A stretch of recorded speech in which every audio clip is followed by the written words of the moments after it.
Water. How long can you go without it? Most people would say a few days until the body begins showing serious signs of dehydration. Next to air, water is one of the most vital resources the human body needs to survive. The amount of available drinking water is far from abundant compared to the salty water of the oceans. The quantity of fresh water is limited in various parts of the world, in particular, the western region of the United States. This area includes states with arid climates and deserts such as California, Nevada, Arizona, and New Mexico.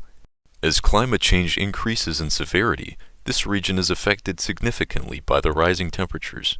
Not only are droughts a serious concern, the populations in the region are also adding strain by increasing water consumption to unsustainable levels. The dwindling supply of fresh water, spurred on by climate change and overpopulation, is causing significant challenges in the political sphere of the western United States. The response to this issue lies with policymakers in both the local and national government. Since the beginning of the Industrial Revolution, the global population has skyrocketed to well over 7 billion and has yet to show signs of stopping.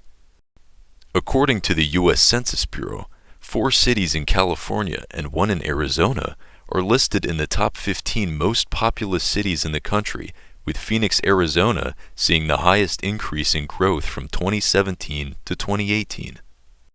As a result, this increase leads to a greater demand in water resources to sustain a larger population. Water in the region is not limited to human consumption and is used in the agriculture and energy sectors. The Colorado River is the source for much of the region's water supply, in which California, Colorado, Arizona, New Mexico, Nevada, Utah, and Wyoming all rely upon. With so many states drawing water from the river, laws and restrictions needed to be implemented to protect its limited quantity. Primarily, the western United States adopted and currently follows a policy known as prior appropriation. Through this policy, water is allocated on a first-come, first-served basis, so whichever party used the water first, they are given priority over others. These initial rights, known as senior rights, are typically held in the agricultural sector, which supersedes junior rights that usually involve use by cities or non-essentials. How the water is used is also a determining factor. Unfortunately, junior rights holders are subject to limitation during droughts where availability declines while seniors are accommodated. As populations grow, the amount of water a city requires increases as well as the demand from states and locals. In 2015, California alone is estimated to have used 28.8 million gallons of water per day, with an overwhelming majority being used for irrigation. Larger populations in the region require more food production, furthering the need for irrigation. Climate change is exacerbating the issue through higher average temperatures in the region. The West suffers from widespread drought due to increased evaporation of water resources and a reduction in the frequency of rainfall. Groundwater and surface water is quickly disappearing, and its allocation is extremely important for maintaining regional stability. How the water is allocated has led to disputes between states. These disputes have existed for decades and can be traced back to the Colorado River Compact of 1922. This decision by the U.S. government separated the Colorado River into upper and lower basins, with each being allocated 7.5 million acre-feet a year to be used by the states within. For reference, 1 acre-foot is equivalent to an acre of water 1 foot deep. At the time, populations and overall development of the West was a fraction of what was to come years later, which meant states were unaware they would require more water. The states in each basin are given fractions of the water supply, which can lead to interstate conflicts such as the series of Supreme Court cases known as Arizona versus California. These cases, beginning in 1934, involved Arizona arguing for more water allocation, claiming California was overusing, which later resulted in the court restricting California to 50%, Arizona 46%, and Nevada at 4% of the designated resources. You may be wondering, why would Nevada and its desert climate only be allocated 4% of water from the California River? At the time, Nevada was not reliant on the river and instead drew from groundwater resources. The bustling city of Las Vegas had not yet blossomed into the desert oasis we see today, and did not yet have to support a large population.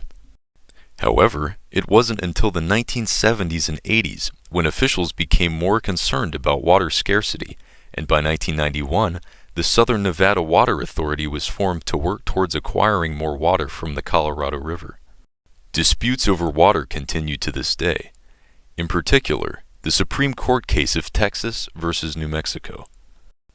Although Texas is not considered a western state, it shares the Pecos River with New Mexico. This case, which began in 2014, involves Texas claiming that New Mexico received credit for evaporated water that they stored under the request of Texas, which feels like they should have received the credit. The case was ultimately decided in favor of New Mexico, and shows how important water is to those states. In the future, we will likely see cases in which water scarcity and management are at the center of interstate disputes. An important question is, how does the federal government respond to water scarcity in the region? Water management, including allocation and regulation, is primarily determined by the state government. However, they are ultimately overseen by the federal government, who give the standards for the states to abide by. Regulation of states' use of water resources is crucial in maintaining a functioning economy and promotes communication between the federal and local levels. At the federal level, the EPA and the U.S. Department of Agriculture assist states in creating programs and policies designed to minimize water loss and promote more efficient practices. The management of water resources such as groundwater and surface water is crucial to maintaining a continuous supply in the region. These organizations keep efforts towards sustainable water use in the right direction, so it is being used both effectively and efficiently. Going forward, many government entities such as the Bureau of Reclamation, the Army Corps of Engineers, and the Water Subcabinet, which is comprised of the EPA, the Department of the Interior, and other related agencies, are all making efforts to improve water management. A major focus for the future is drought preparedness and involves the careful planning of water allocation. In 2019, the Bureau of Reclamation introduced the Colorado River Drought Contingency Plan, which is intended to divert water from the upper basin to Lake Powell in Arizona and Utah when water levels are low during droughts. This would allow the lake to recover its capacity to some degree and continue to produce hydroelectric power for the region. Each year, the infrastructure of the United States is deteriorating nationwide, not only in bridges and roads, but the water infrastructure, needing maintenance and restoration, which the federal government hopes to address. In 2020, the Water Subcabinet was created through executive order, whose main purpose is to, quote, streamline the federal government's approach to managing America's water resources and to work to upgrade our nation's water infrastructure, safeguard public health, and create jobs. This agency serves as a way for the other departments to communicate more efficiently and better plan water management. In April of 2021, the Biden administration created a working group comprised of members from both the Departments of Agriculture and Interior, with hopes of assisting those in the region facing water scarcity and drought. With all of the challenges surrounding water scarcity, it seems the government has many organizations and plans to address the issue now and in the future. In a world undergoing dramatic climate change and unprecedented population growth, the political realm is being challenged on all fronts, and government agencies at all levels are actively working towards a sustainable future. As time goes on, the western United States will figure out more effective ways of managing water resources when droughts occur.